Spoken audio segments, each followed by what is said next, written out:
2026年起，香港的士筆試由以往100題簡化至75題，等大家更容易 pass。而報考香港的士牌，首先你必須持有香港永久居民身份證並年滿21歲，及香港正式私家車或輕型貨車駕駛執照滿1年，且過去5年內沒有危險駕駛等嚴重記錄。現時報考香港運輸署的士筆試，基本考試費用為510元。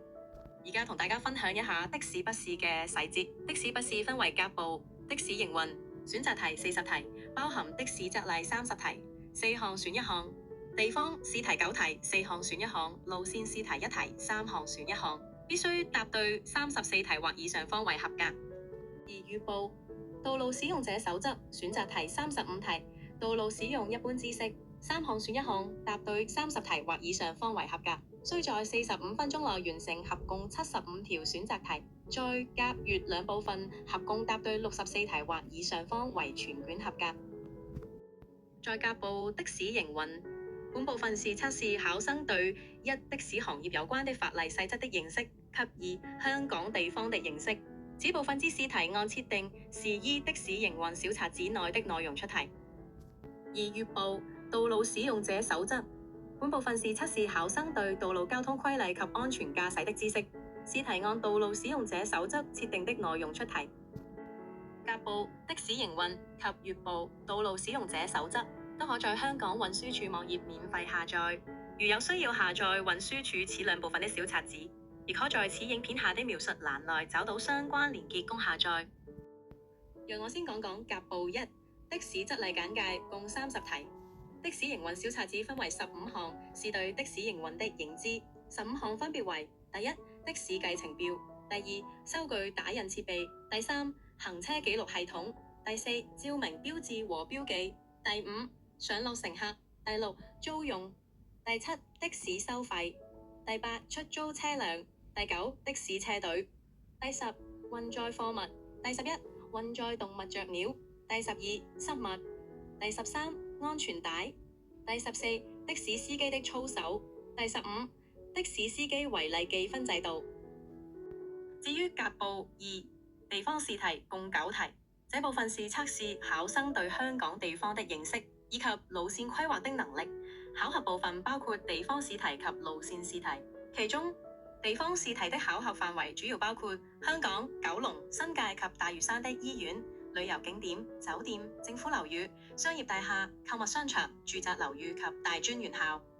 而最後一項路試題1題，則是要求考生於2個指明地點之間，在正常交通狀況以及不需考慮隧道收費如適用的情形下，在選項中選擇由起點至終點之間最直接可行的路線。喺呢度同大家分享部分嘅重點模擬題目同埋參考答案。首先睇下甲部的士則例。的士站內並非第一部的士之司機，不應接受租用，除非 A 乘客攜有寵物， B 有老人自己開門上車， C 前方之的士司機並不在所屬的士之車廂內或附近， D 以上3項都是。答案是 C， 前方之的士司機並不在所屬的士之車廂內或附近。當司機駕駛的士營業時，的士計程表損毀而導致顯示不正確車費，司機應 A 立即停止營業並向註冊車主報告， B 立即停止營業盡快前往車廠修理， C 立即前往運輸署報告， D 立即通知警務人員。答案是 A 立即停止營業並向註冊車主報告。乘客攜帶一個公文包由觀塘前往九龍火車總站，途經機場、隧道，穿過土瓜灣、紅磡到達目的地，除照付費外，是否需要收取其他費用？ A 機場、隧道收單程費， B 機場、隧道收雙程費， C 收一項行李費， D 不需另外收費。答案是 D 不需另外收費。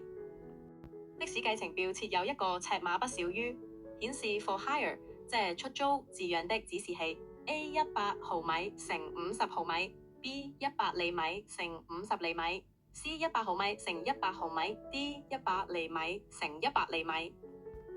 答案是 A 100毫米乘50毫米。的士車頂 taxi 的士的照明標誌應何時亮 ？A. 夜間任何時間 B. 可供夜間出租時間 C. 當司機認為有需要時 D. 沒有乘客的時間。答案是 B. 可供夜間出租時間。地方題：澳華酒店南岸 A. 銅鑼灣 B. 金鐘 C. 上環 D. 黃竹坑。答案是 D. 黃竹坑。深水埗政府合署 A. 深旺道 B. 元州街 C. 長沙灣道 D. 黃竹街。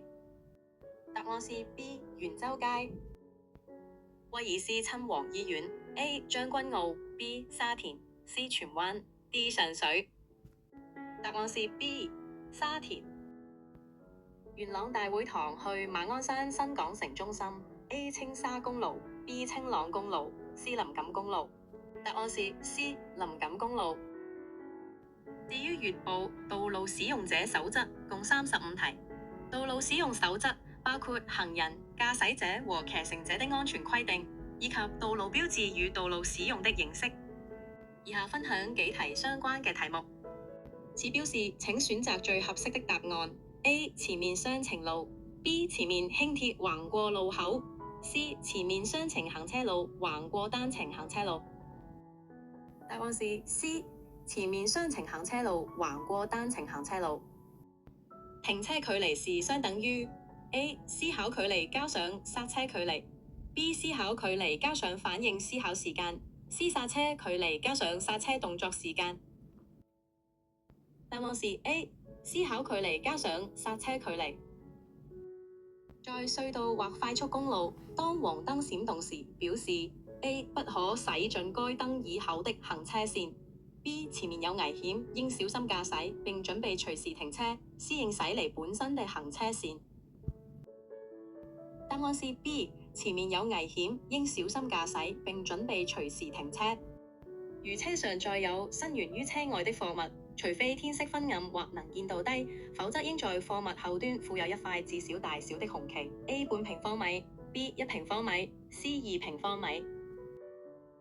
答案是 B. 1平方米。請選出最適合答案。